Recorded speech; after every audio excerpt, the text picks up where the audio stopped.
So this video will cover 10 ways to try to never get gout again. Eat big glasses of water a day. That's a minimum. Biochemist who explains how sugar gives you gout. So there's three things not to do, and they begin with B.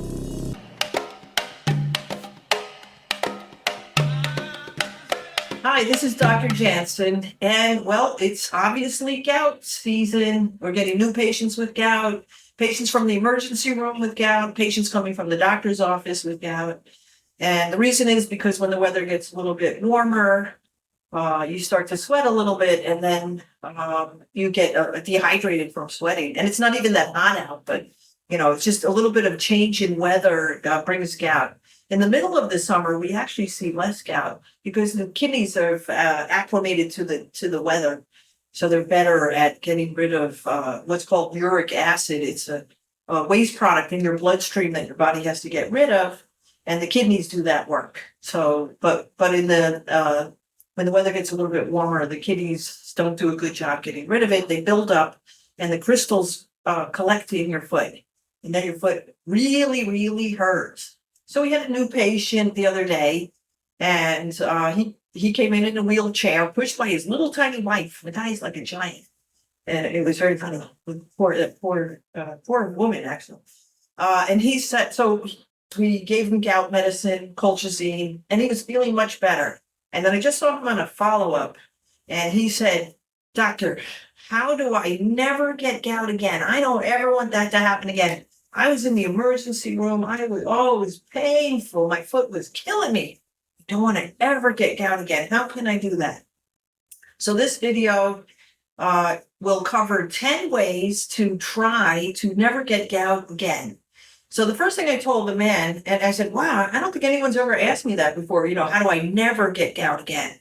So I said, well, if it was me, I would fast. I would go for like a day without any food, and then your body would go into a phase called autophagy, which means it eats up like toxins, injured material, and your body would like pull this stuff out, and because it finally wouldn't be processing food, it would have time to put its attention on repairing things. So fasting would be the best way to get rid of gout fast. And also if you fasted regularly, would be a way to prevent gout.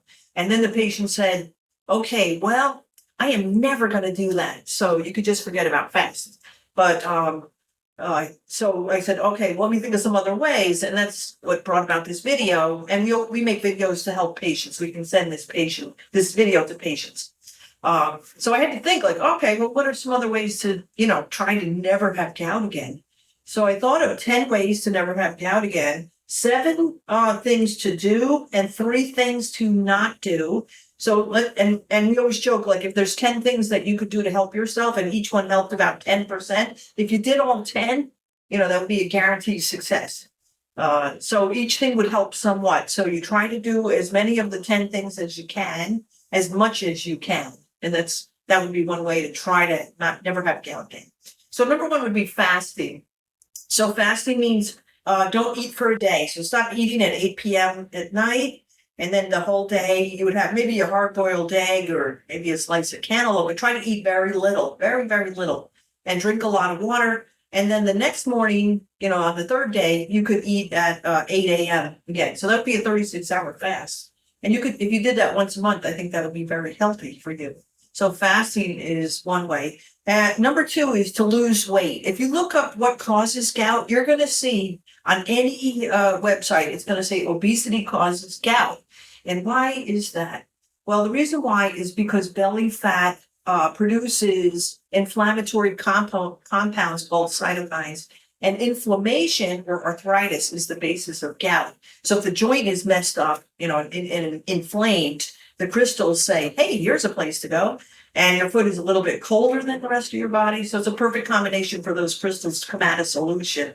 So, so try to lose weight. How do you lose weight? Well, oh boy, they're inventing drugs to lose weight. As a matter of fact, that wheelchair man was on a weight loss drug.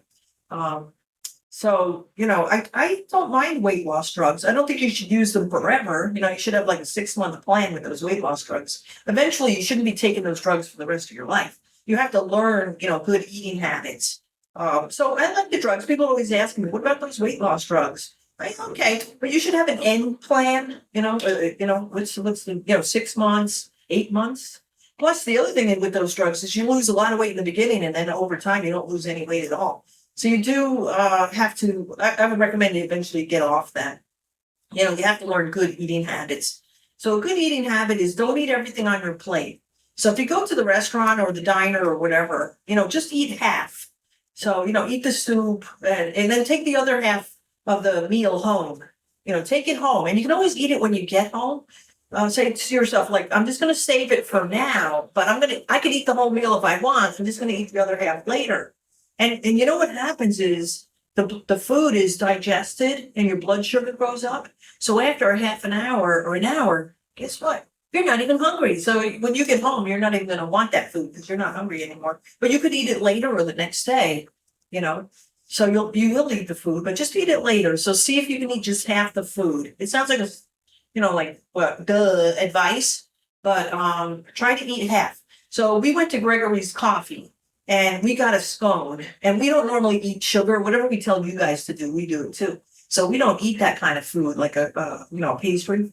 Um, well, I looked it up. 600 calories. Holy smokes! That's a lot of calories. So, but what you could do is, why don't you just break that in half, and put the other half in a bag, wrap the bag up, put it in your, whatever, and then just eat half. So try doing that, just eating half. That's how you lose weight, eat less. And then number 3 is exercise. So exercise helps you because it brings circulation. It gets the blood moving. Remember, there's these crystals in your bloodstream. So if you can keep them moving, they're not going to sink down and solidify in your foot. Just keep them moving so your kidney can eventually get them out. So moving around really helps. So go outside, go outside and take a walk. I want patients to go outside for at least 30 minutes a day, get some sunshine, get some vitamin D. That helps your immune system. Not to mention exercise, you could lose weight, which goes back to number 2, trying to lose some weight. So, but exercise gets your circulation going, and it's really good for your kidneys because it makes the blood flow through the kidneys.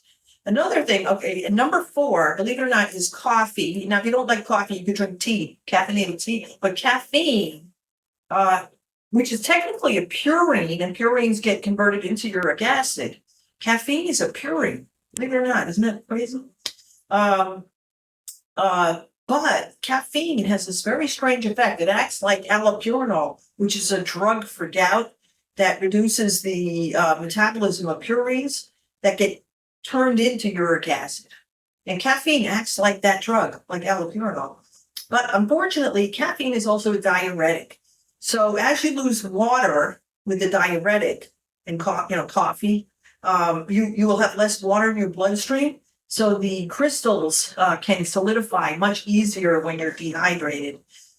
So I would say 2 cups of coffee to get the drug-like effect of it, but not too much coffee that you then get the negative diuretic effect of coffee. So 2 cups of coffee a day is actually good for gout. And number 5, drink water. And I think everyone with gout knows that. Drink, 8 big glasses of water a day. That's a minimum. Drinking water. Go to the bathroom, urinate once an hour. I don't care, but you have to drink a lot of water because that will raise your blood volume. When your blood volume is higher, it's easier for your kidneys to function. So, you have more blood volume. It will very naturally increase your blood pressure in a healthy way. And then that will help your kidneys clear the uric acid out. So that's why drinking water is really important. So do drink a lot of water. And now, what to eat. So you can eat meat. It just has to be free range or pasture raised. Look for pasture raised because that means that the animals are outside. So free range is not the same as pasture raised because free range, they take the chickens out of the cage and running around in the barn is not good because they need to be outside eating bugs and stuff. So meat where the animal is eating bugs doesn't have the omega-6 load that causes inflammation. And remember what I said, if you have inflammation and your joints are no good, they're all inflamed, the uric acid crystals will go there. So one of the problems with meat is that people eat grain-fed animals like chicken and beef. So you can eat meat, but just make sure it's like a paleo diet. Oh, I just thought of this. The paleo diet. Now that those people are eating, they're like supposed to be like cavemen, they're like catching their own deer and stuff, and they have a very low rate of gout. So you can look that up on the research. And I checked it this morning because I know I was making this video. It's true. Paleo people have very low rates of gout. And they eat a lot of meat, but they always eat pasture raised animals. So pasture raised beef or grass fed beef and pasture raised chicken. And you can eat fish, just make sure it's cold water fish. So that is salmon and tilapia. They do have some purines in them, but they're very low in purine. So it's actually very healthy. So salmon, tilapia type fish, cold water fish, over like tuna and sardines. Warm water fish have higher rates of purine in them. Shellfish, like shrimp, scallops, like fish like that tend to have more purines. But if you stick to cold water fish, like salmon, for example, has lower purine. So that's what to eat in terms of meat. Eat tons of vegetables too, tons and tons of vegetables. So that's the healthy diet for gout. Another thing too is get what are we up to numbers? Is this number 7? Get a good night's sleep. Get a really good night's sleep. So go to bed at least by 10 o'clock. Because while you're sleeping, your body will clear out the uric acid from your, feet, and your kidney can process it. So a lot of repair done to the body is done while you're sleeping. So try to get more sleep. If you have a history of gout, you should be getting at least 9 hours of sleep, so your body can clear out all that uric acid. So those were the 7 things to do. And now I'm going to, the last 3 are what not to do. I left the not list last. So there's 3 things not to do, and they begin with B. So the 3 B's are no bread, no booze, and no bonbons, I call it.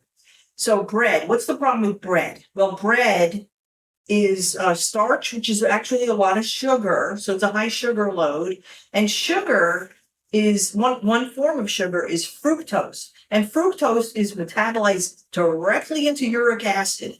So if you want to have gout, just eat bread. And you wonder if they didn't say in the old days, don't have meat, if they weren't eating sandwiches. Because, like eating like grain-fed beef on bread, that would give you gout. You know what I mean? But really the problem is bread is a problem. So it's high in sugar. It can have fructose in it. It also has yeast, and yeast is also associated with gout for whatever reason. So if you look at alcohol, booze, remember I said no booze? You see that beer is worse for gout than other forms of alcohol. So the alcohol is bad enough as it is. It's a sugar, basically. But also alcoholic drinks, some of them are high in fermentation, so they have a lot of yeast, like beer. So everybody knows that if you drink a lot of beer, that's how you can get gout. So, and no booze. Now, I'm sorry to say it, but really, when you have gout, chronic gout, you really have to be a teetotaler. Don't drink booze. It is bad for you in so many ways.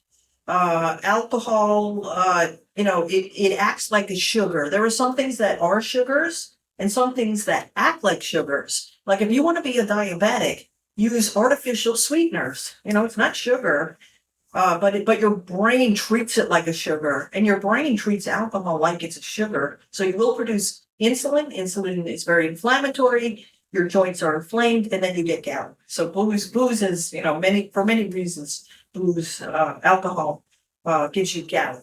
And the last one I call no bonbons. So no bonbons are sugar. So sugar is glucose and fructose.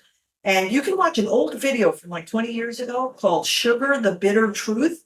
And in it, there's a biochemist who explains how sugar gives you gout. And he explains that it's because fructose is metabolized in the liver and it's turned right into uric acid.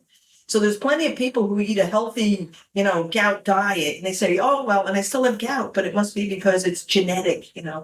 I'm not eating shrimp and I don't eat red meat and I still get gout, because most of gout comes from sugar. It doesn't come from purines.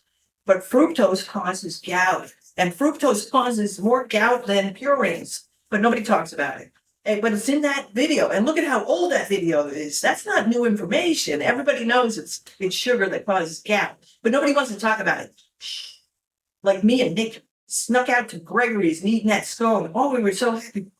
Ah, so good to eat sugar. So nobody wants to say don't eat sugar. But the truth is no bonbons means no sugar, no sugary drinks. Look it up on Google. Search for it and see, don't trust me. Look it up. Sugar causes gout. Yeah, but you can watch that video. Sugar, the Bitter Truth. That's what it's called. It's a great video. It's like an hour long. But watch it, and the doctor explains how sugar causes gout. So those are my 10 rules for how to never have gout again, which is what the patient just asked me the other day. So I thought about it, and these are my 10 rules. If you follow these 10 rules, you probably will never have gout again. I'd be very surprised, especially if you lose weight. I would say losing weight is really one of the key things. Lose 20 pounds. You probably will have a hard time having gout again. All right, good luck with this. And I'm sorry it's gout season, and I feel bad for all you guys. So good luck with this. Like and subscribe. Don't forget to like it. That really helps me. Okay, thanks a lot. See you next time.